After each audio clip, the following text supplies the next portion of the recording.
Uni Eropa mau ban sawit kita, ya kita tenang-tenang saja, kita pakai sendiri saja. Ngapain sih harus diekspor ke sana? Presiden Jokowi dengan berani ancam putuskan hubungan dengan Uni Eropa. Jadi duta investasi itu yang diincar mana, yang ditembak mana itu ngerti. Uni Eropa mau ban sawit kita, ya kita tenang-tenang saja, kita pakai sendiri saja. Ngapain sih harus diekspor ke sana? Strategi ini yang sedang kita bangun. Strategi bisnis negara, strategi besar bisnis negara ini baru kita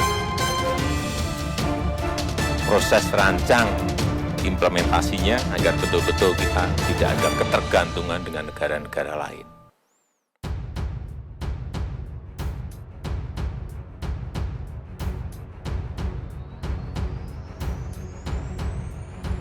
Jika Uni Eropa terus melakukan hal-hal di luar nalar dan licik demi menjatuhkan Indonesia, Jokowi rupanya sudah sangat marah dengan Eropa yang tidak pernah kapok mengganggu hilirisasi Indonesia.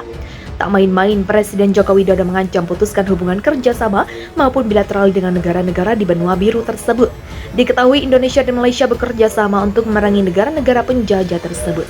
Hal ini terkait dengan sikap Uni Eropa mendiskriminasi sawit. Dua negara ini mengancam akan menghentikan ekspor minyak sawit ke Uni Eropa sebagai respon terhadap undang-undang baru yang ditujukan untuk melindungi hutan atau deforestasi dan memperketat penjualan produk minyak sawit. Aktivis lingkungan disebut menyalahkan industri kelapa sawit atas maraknya pembukaan hutan hujan di Asia Tenggara. Meskipun begitu, Indonesia dan Malaysia telah membuat standar sertifikasi berkelanjutan. Malaysia dan Indonesia kali ini kompak melawan Uni Eropa. Duet dua raja sawit ini bisa membuat Uni Eropa kelabakan dan kalah telak. Menteri Komoditas Malaysia Fadillah Yusuf mengatakan, Malaysia dan Indonesia akan membahas undang-undang yang melarang penjualan minyak kelapa sawit dan turunannya. Hal ini sebagai langkah balasan untuk Uni Eropa, karena mereka telah mendiskriminasi minyak sawit dengan alasan merusak hutan atau biasa disebut deforestasi. Indonesia dan Malaysia mewajibkan seluruh perusahaan sawit untuk menunjukkan bahwa produk mereka tidak merusak hutan. Bahkan jika perlu, kita akan melibatkan para ahli dari luar negeri untuk melawan. Langkah apapun yang dilakukan Uni Eropa, kita harus berani melawannya, kata Fadillah. Atau pilihannya adalah kita akan menghentikan ekspor ke negara-negara Eropa dan hanya fokus pada negara lain jika Uni Eropa mempersulit kita untuk mengekspor ke mereka, tambahnya.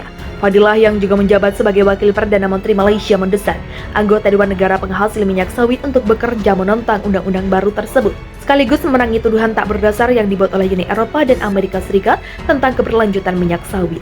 Terkait hal ini, Dirjen Perdagangan Luar Negeri Kementerian Perdagangan Budi Santoso dan Direktur Ekspor Pertanian dan Kehutanan Farid Amir memberikan pernyataan. Menurutnya, Presiden Joko Widodo dan Perdana Menteri Malaysia Anwar Ibrahim minggu ini telah sepakat untuk memerangi diskriminasi terhadap kelapa sawit dan memperkuat kerjasama melalui CPUPC.